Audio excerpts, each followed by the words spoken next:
In today's video, I'm going to teach you how to add signature in Adobe Acrobat.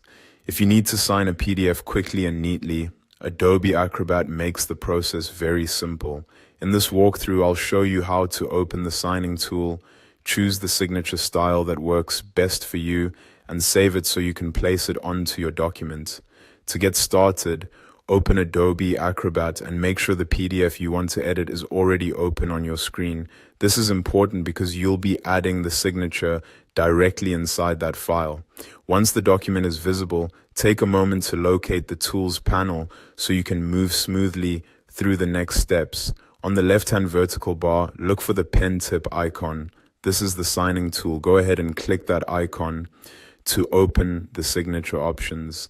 If you're new to Acrobat, don't worry if the interface looks a little different depending on your version.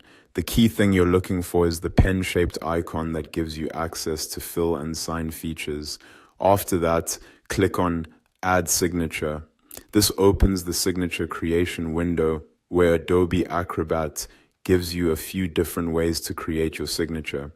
This flexibility is helpful because different users prefer different signing methods. The first option is to type your signature. If you choose this, Acrobat will convert your name into a signature style font.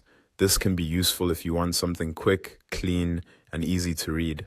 If you'd rather make it look more like your natural handwritten signature, click on Draw.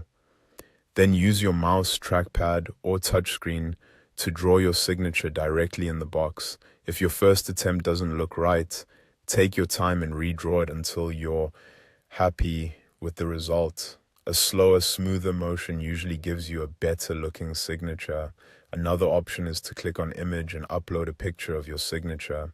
This is a great choice if you already have a scanned or photographed version saved on your device. Just make sure the image is clear and cropped well so the signature looks professional when placed on the PDF. Once you've created or selected the signature you want, click Save. This stores the signature in Adobe Acrobat so you can use it on the current document and, depending on your settings, possibly again in the future without having to recreate it. That's it. You've now created and saved a signature in Adobe Acrobat. From here, you're ready to place it into your PDF and complete your document more efficiently.